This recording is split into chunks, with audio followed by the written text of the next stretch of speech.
you so much, Janet. Thank you, Misha, for that introduction. I'm very excited to be on this today. Like Misha mentioned, I serve on the board of directors for AIM Health Institute, a wonderful organization dedicated to, as you know, trying to bring integrative medicine to our vulnerable populations of the area.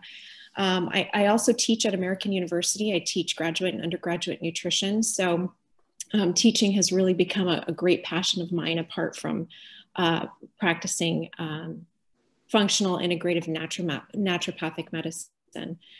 Thank you all for joining us today. There's been a lot of changes recently regarding information on the newest vaccine that looks hopeful. So I'm just going to go over some statistics and of where we are with COVID nationally, and discuss a little bit about the new vaccine, and then some tips on how to stay safe through the holidays, as many people are trying to gather or planning on having gatherings. So we'll go over some of those, and I welcome questions along the way. So we have noticed that there's over 123,000 new cases daily in the recent week, with significant spikes that are being seen, especially in the Midwest.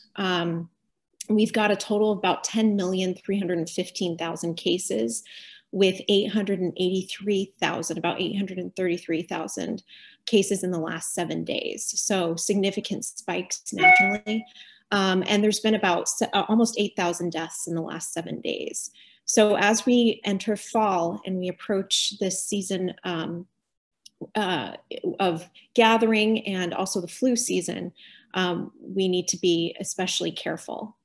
So the latest and greatest news that is so hopeful for all of us is this recent announcement of the preliminary information based on the clinical trial that Pfizer has been doing, and really in combination with their German tech partner, BioNTech. And basically, it's their preliminary information shows that the vaccine is about 90% effective, which is actually pretty good for vaccines. If you think about the FDA, they set a bar of about 50% efficacy for vaccine makers who want to submit for emergency authorization. And to further put it into perspective, the influenza vaccines are about 40 to 60% effective at best. And that's because we know that the influenza virus mutates. And so we have a little bit of a more reduced efficacy with it. But with this preliminary data showing that there's over 90% effectiveness of this vaccine, that seems pretty hopeful. So a little bit of background on the vaccine for those of you who are interested in what was done. They had about 44,000 participants, and half of the people got the vaccine, and the other half got a placebo of salt water. And then they started this in July, and they basically waited to see, sent people out into their normal lives, and they wanted to see who would get sick. And then they gathered that data. So the clinical trial was blinded, meaning that no one except for the independent board, including volunteers, doctors, any of the top executives, nobody knew who received what, whether it was the placebo or the actual vaccine. And so just the independent board was aware of who got what. And basically the data is, again, showing that there's 90% effectiveness. Out of the 44,000 people, only 94 participants got sick with COVID. As far as I know, the data is not out on which participants did get COVID, whether they were from the placebo group or the vaccinated group. And Misha, if you know anything else, please, you can add anytime. So basically, as far as how the vaccine works, The vaccine basically contains some genetic information or material from the virus, and the genetic information is in the form of mRNA, which is messenger RNA. And the messenger RNA basically carries information between different parts of the cell, and it'll provide information on what proteins for the cell to make. So when someone gets the vaccine, their body will respond by making these particular proteins that are called spike proteins. But they will not, but the body will not make any other parts of the virus, just those spike proteins. And once those spike proteins are created, these are not normally found in the human cells. So the body's going to recognize it as a foreign entity, and it'll trigger our own immune system to defend ourselves, and it'll produce antibodies towards those spike proteins, and then the theory is that when we're exposed to COVID, our immune system is already primed and is able to recognize those proteins and eliminate the threat from the COVID-19 virus. Do you want to do the questions during? You want me to help you? Yeah. So Kathy's asking, is it 90% preventive? Well, so as of today or whatever, a couple of days ago when this was announced, yes, it appears to be 90% effective. Now their endpoint is to assess it a bit longer. So they're applying for emergency authorization, but in reality, they're likely going to have to wait for at least another 4 to 8 weeks before, regardless of approval, because they have to actually reach the endpoints in order to sort of say, yeah, this is what this is. But the preliminary early data seems to be way better than anybody anticipated. So nobody's anticipated 90%, that's for sure. I think the Fauci's numbers were 30 to 50%. I kept saying everybody will not going to see more than 50% efficacy. So 90% is striking. The other thing, which also is intriguing, I don't know if that's Russia just put out the data that apparently is published somewhere in Europe. I haven't looked up exactly, claiming 92% efficacy of their Sputnik 5 vaccine. Sputnik 5 is not an mRNA vaccine, so I don't know if it's a hype, if they're just trying to show the muscle, which about all that Russia tends to usually do. But they're claiming that it's submitted to peer review publication somewhere in Europe, and it's about to be published. So if that's the case and it's a confirmed study, I'm not sure we're going to be able to argue that this is fabricated data. So 2 vaccines are over 90+% efficacious. I'd say it's the best news we've had in a long time. So I'll shut up. No, that's right. Well, that's interesting about Russia. I hadn't heard about that vaccine. Any other questions right now before I? Yeah, so Jennifer brings up the biggest problem with this vaccine. It's it needs to be stored at minus 80 degrees Fahrenheit, which makes it extremely difficult to distribute. Pfizer claims there's going to be no problems. I yet to see that, because that means everything has to be shipped on dry ice and stored at the facility, either somehow at liquid nitrogen or in dry ice. That's going to make it not just very cumbersome logistically wise, but potentially quite highly unstable, meaning if there's any glitches, a lot of the batch is going to get lost. So we'll have to see. The Russian vaccine, I think, does not require refrigeration at all, which is advantage. So, and then, there are other vaccines incoming. So if we get anywhere near similar efficacy and something does not require refrigeration. The second problem is the fact that it's 2 doses 3 weeks apart, right, Nancy? Is it 2 or 3? 3 weeks apart, yes. Mm-hmm. And the other problem is apparently there hasn't been reported serious side effects, but I did a very interesting lookup, very slow lookup. I spent about an hour trying.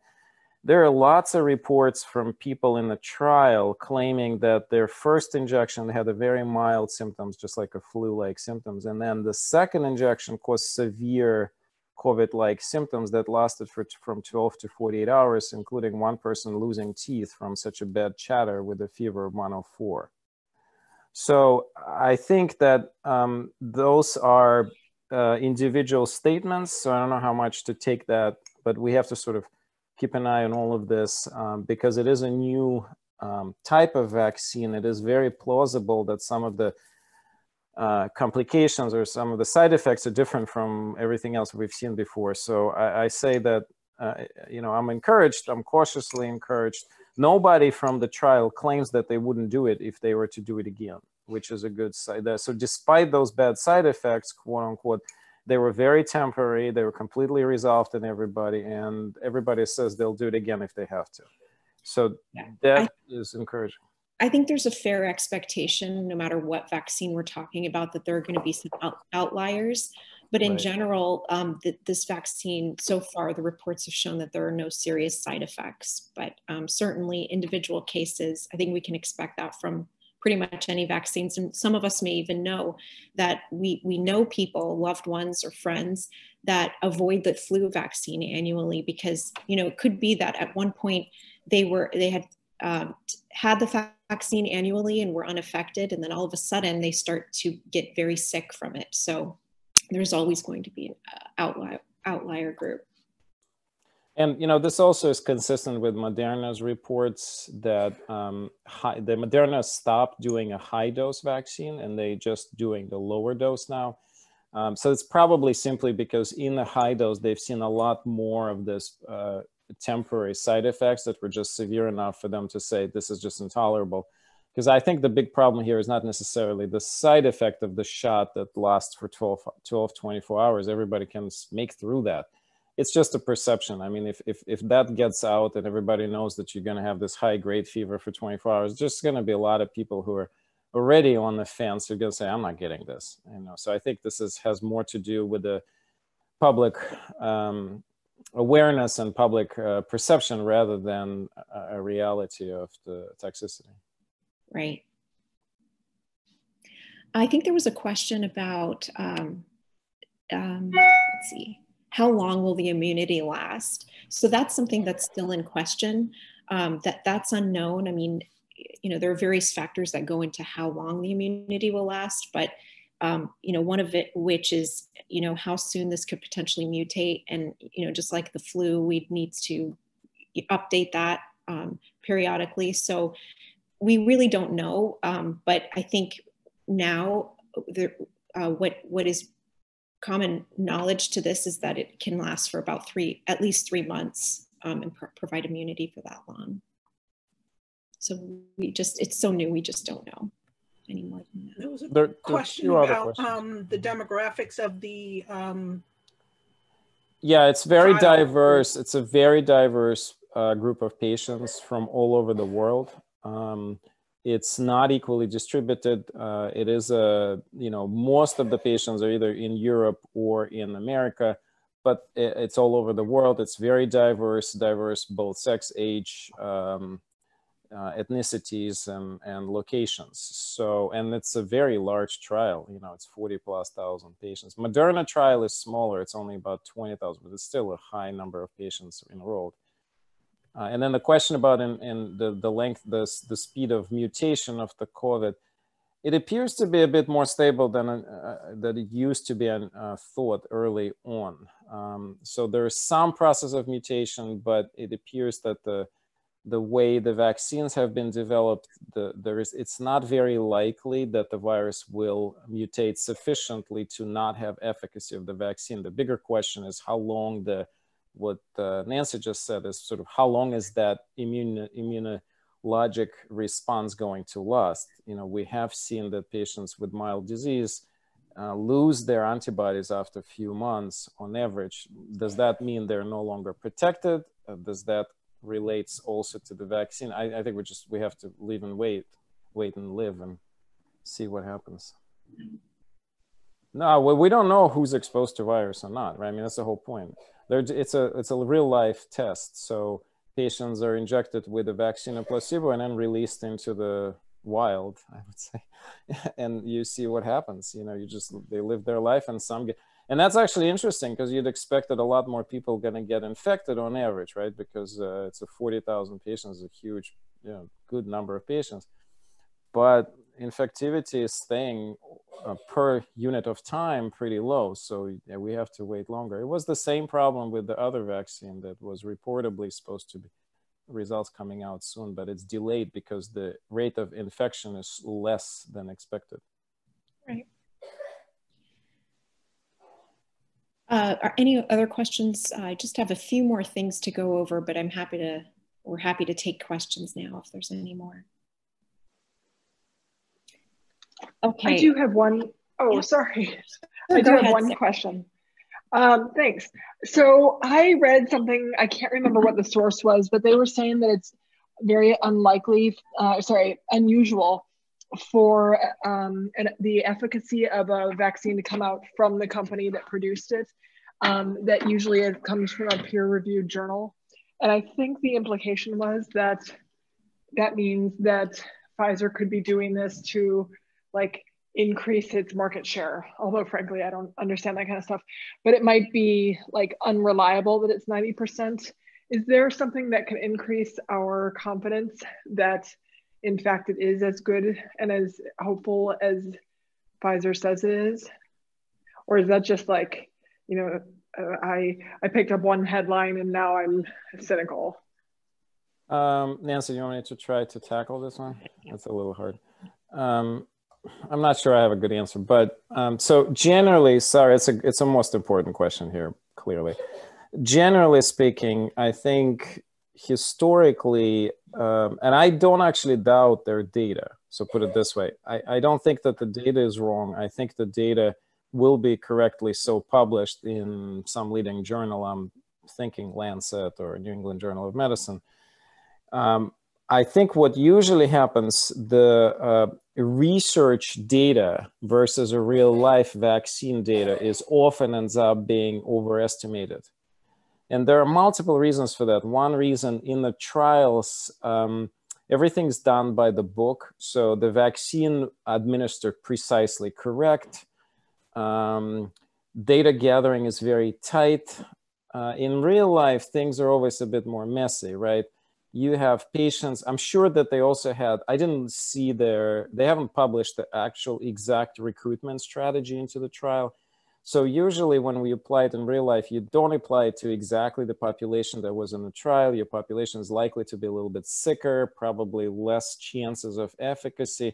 So you have factors that playing into real life that simply are not possible to capture by the trial. So the key question, Sarah and everybody, is what is the difference in the practical, in a real life, between an original study and then the real life? And everybody say it's anywhere between 5 to 20 percentage points, which is, you know, still very good. I mean, even in the high end of that bracket, let's say the percent is only 70% efficacious.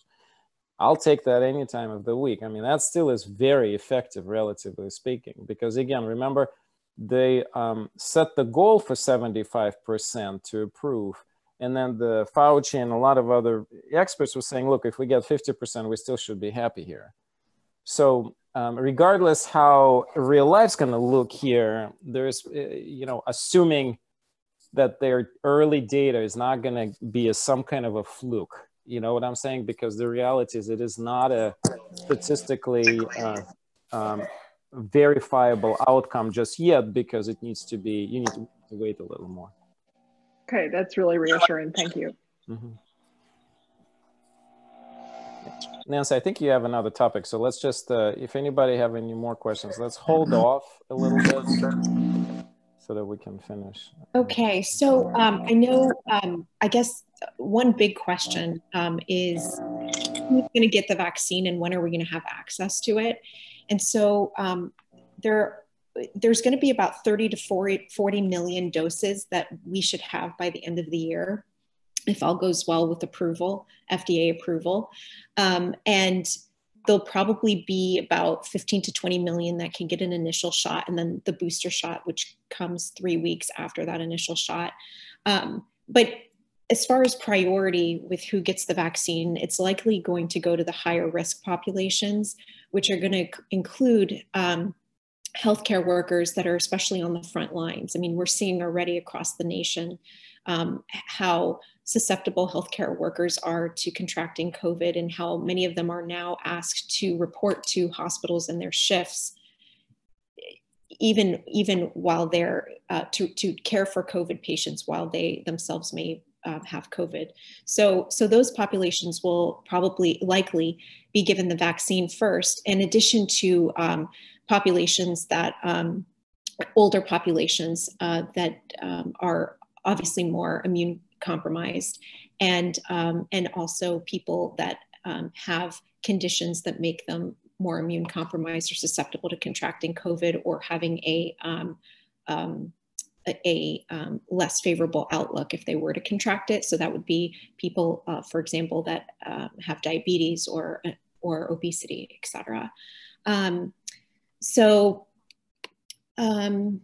What's important that I didn't mention before was that the population, within the 44,000 people in this clinical trial, there were people that were over the age of 65, because there has been concern on whether or not an older population will be able to mount a response. Their immune system will be able to mount a response and create the antibodies that are needed to be protective.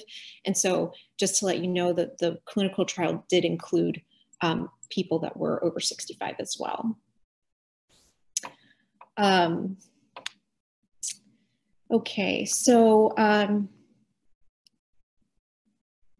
so as far as now, we're heading into Thanksgiving, Christmas, in general holiday season for everyone, and it's been a long, rough year for most of us. And I know we want to see our family, friends, etc.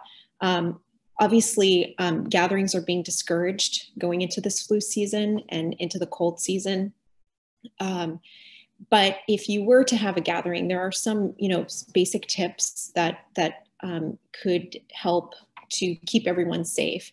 So if you are planning a gathering of people that are outside of your own family, it's recommended that you avoid contact with people yourself, and also ask your guests who may be coming into town, or even local guests, to avoid contact as much as possible for about 14 days prior to the event. When it comes to cooking, it's best to keep most people out of the kitchen and have one person cooking. Have that person wear gloves and be masked. Double masked is always preferable as well. Obviously, we know about washing hands for 20 seconds with soap, at least 20 seconds.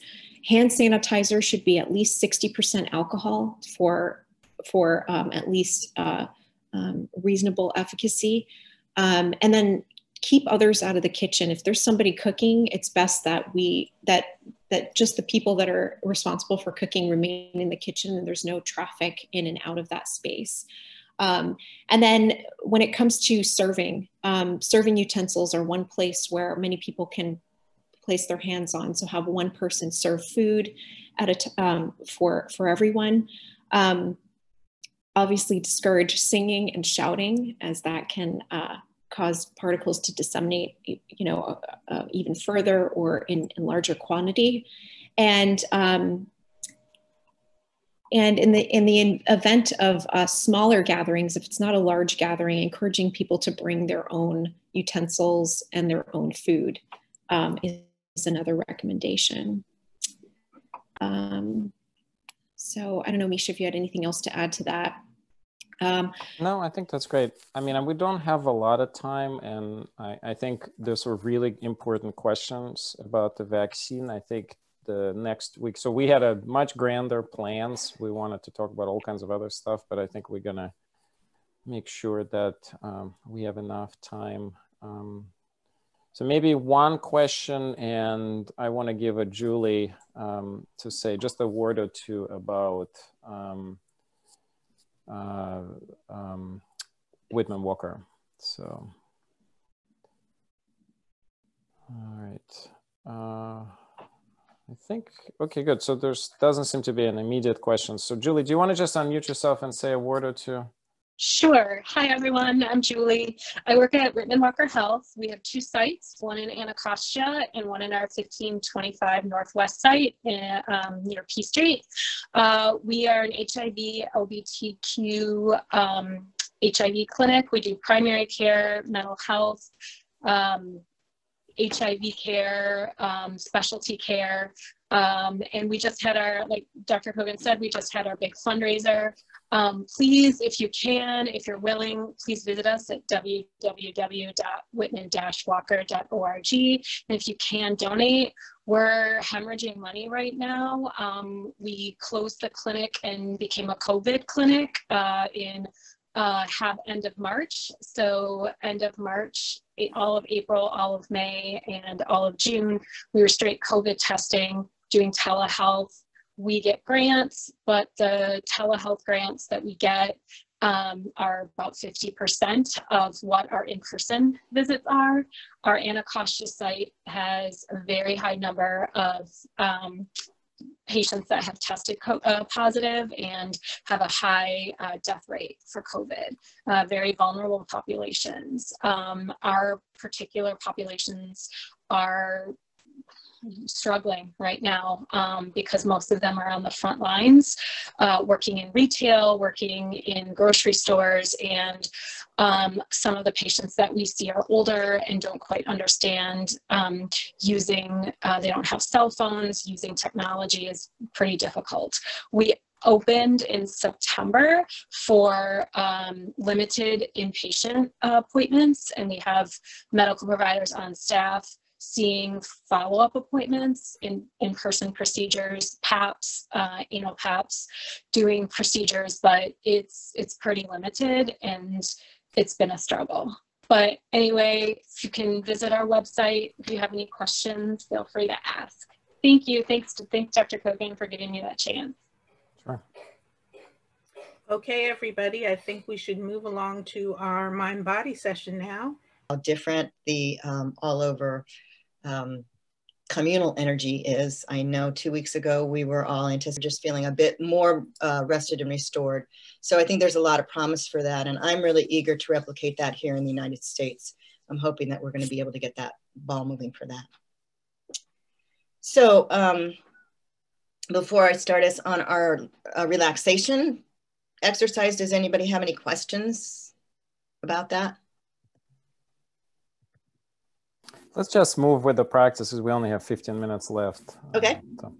Okay. I am going to share my screen to show you the 5 Reiki principles. Reiki is founded on these 5 very universal principles, spiritual principles. And I will chant those principles, and then I think perhaps after I chant them, I'll let us rest a little bit, and then I'll lead us through a body-centered relaxation exercise.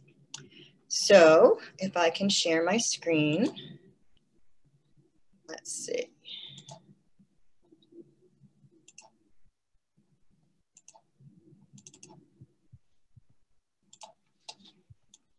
Oh, that's my daughter, sorry. Okay. Can you see that? Yes, we can. Okay. The principles are in Japanese, and they are Kyo Dake wa, meaning just for today. I Karuna, soften anger. Shinpai Suna, release anxiety. Kansha Shite, relish gratitude. Gyo o hageme, seek integrity. Ito ni shin setsu ni, show kindness to all. I have some articles about these principles that break each of them down, and I'll share those with Jeanette to share with you. Before I start chanting the principles, I do think maybe we should kind of come into our bodies a bit, because we've been in our heads so much. So let's just try and get comfortable wherever you are. I don't believe that you have to be on a kneeling position with your back straight if it's not comfortable for you. The key, I think, is making sure your body's comfortable and you can breathe completely and fully. So if you can settle into a comfortable position and close your eyes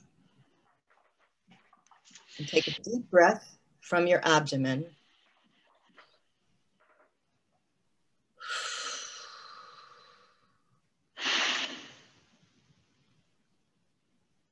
And together we're going to take 3 audible breaths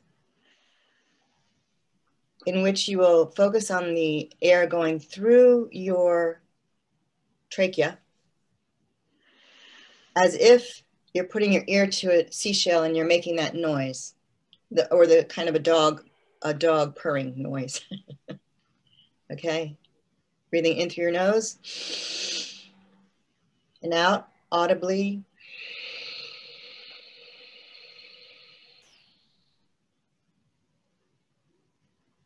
Again, and out.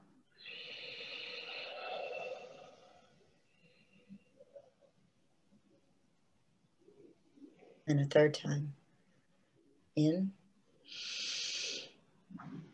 and out.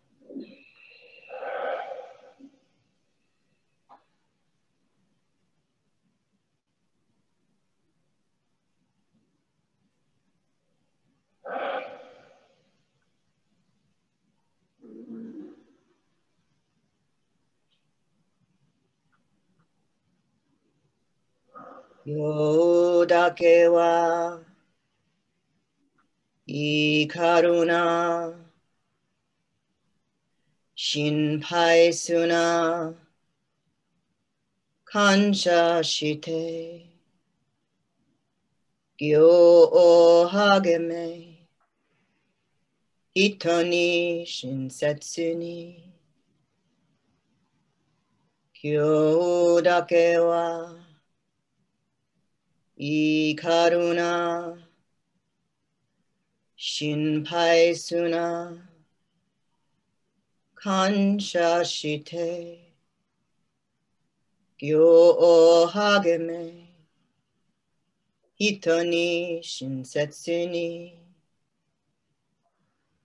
kyo dake wa ikaru na, shinpai su na, kansha shite, kyo o hageme, hito ni shinsetsu ni, kyo dake wa ikaru na, shinpai su na, kansha shite, kyo o hageme, hito ni shinsetsu ni, kyo dake wa ikaru na, shinpai su na, kansha shite, kyo o hageme, hito ni shinsetsu ni, kyo dake wa ikaru na, shinpai su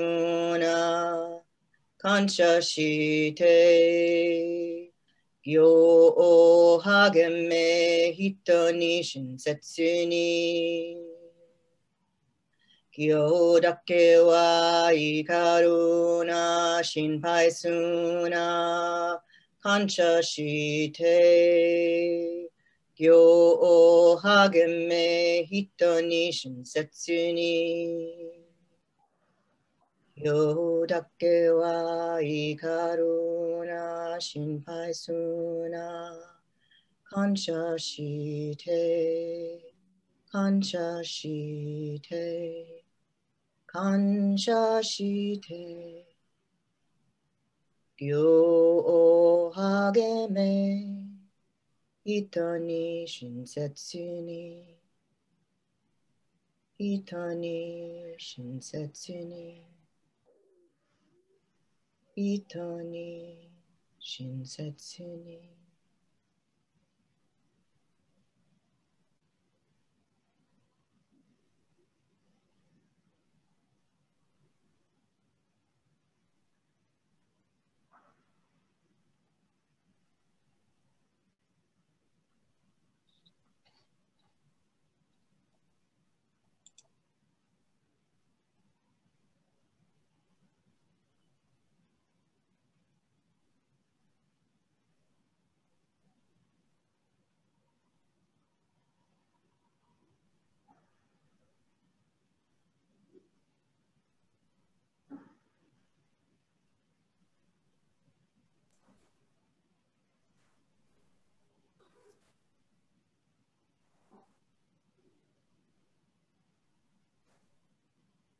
Thank you, Anne, so much.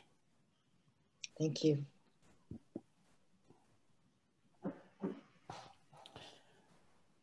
So if there's any left questions, put them in the chat or unmute and say, I think we have time for maybe 1 or 2 questions.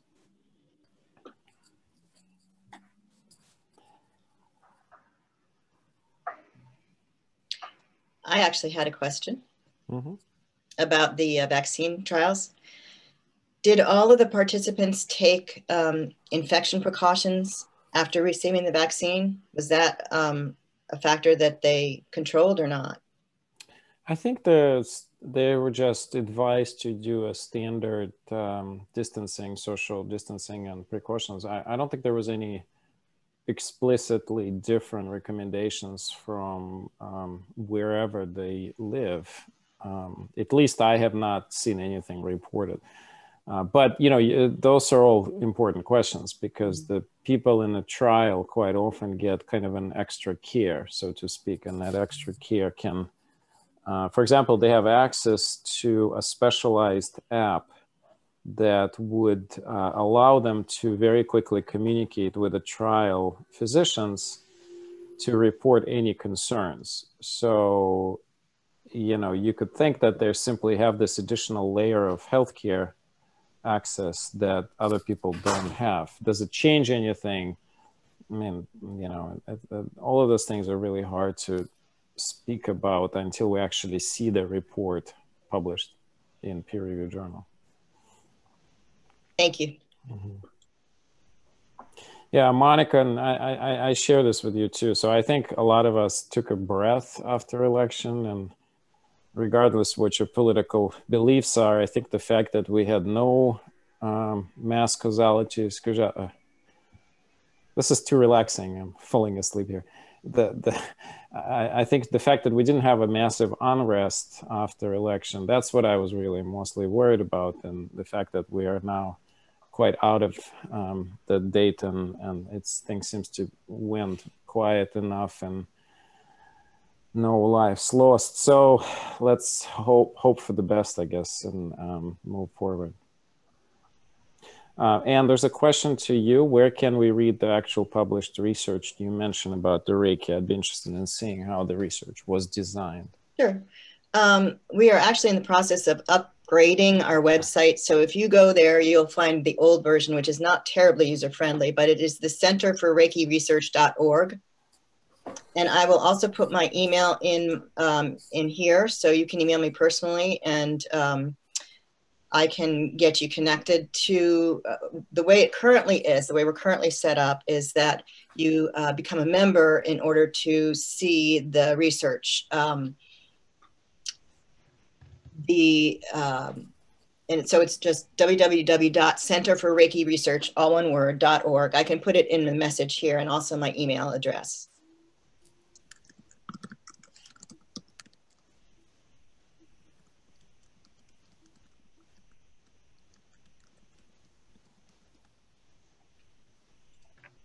Okay, Jeanette, I sent it to you. Do you want me to send it to the public there?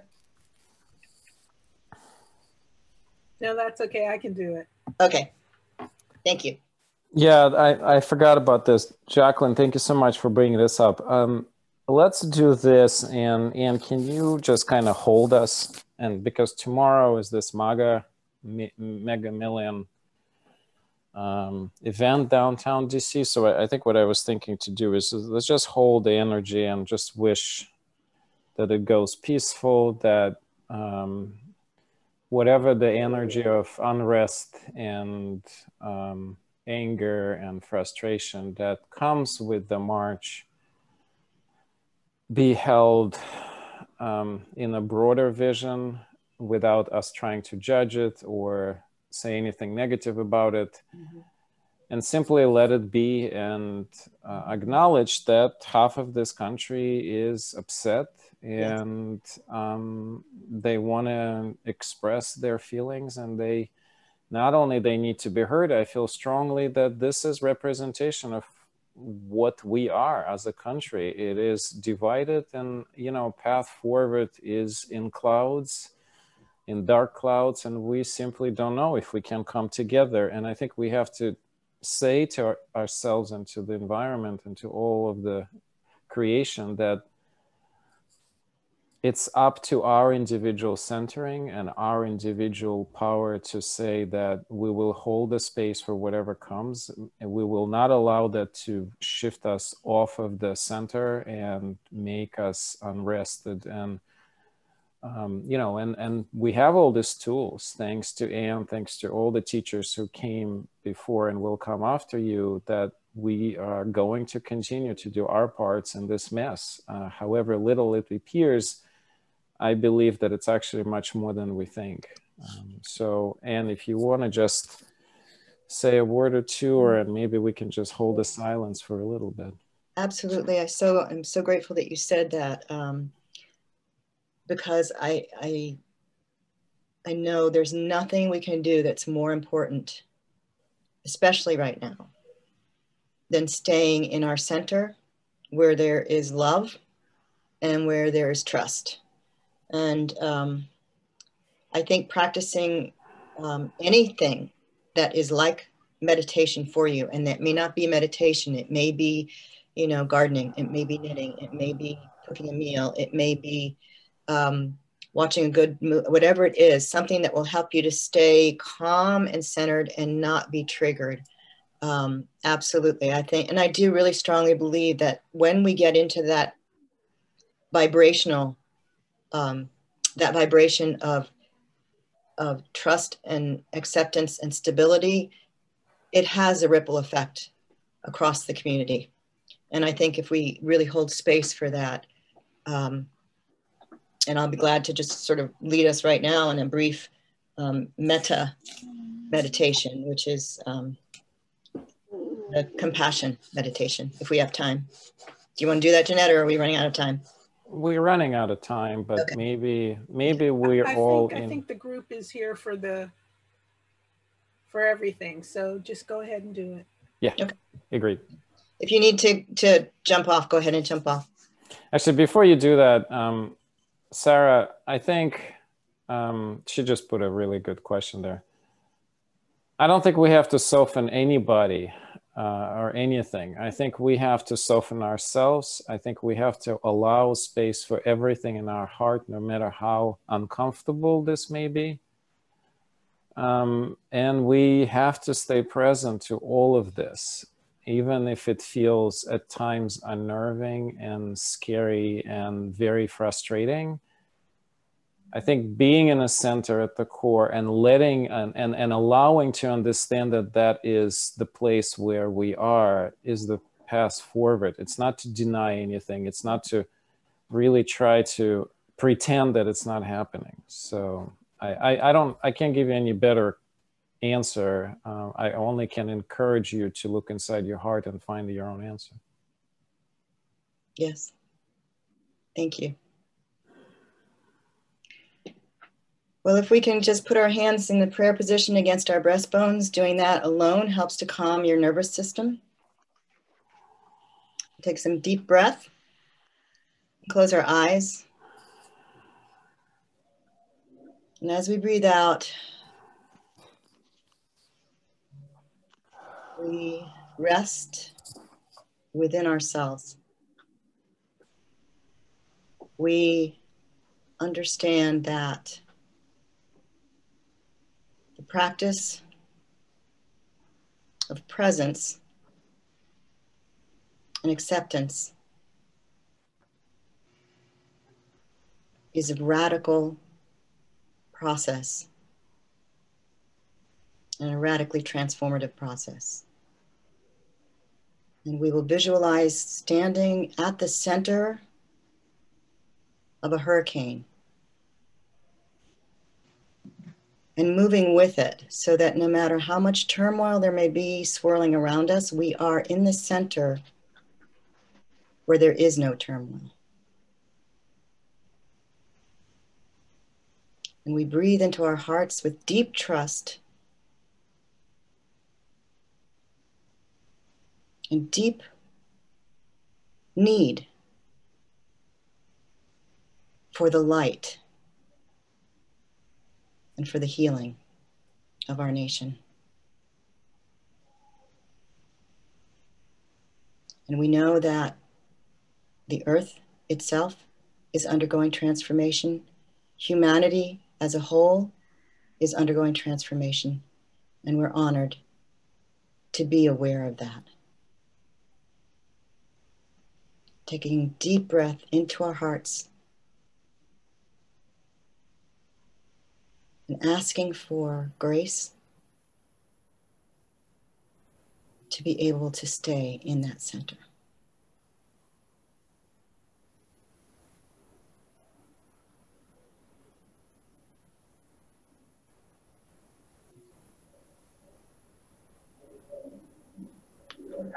Thank you.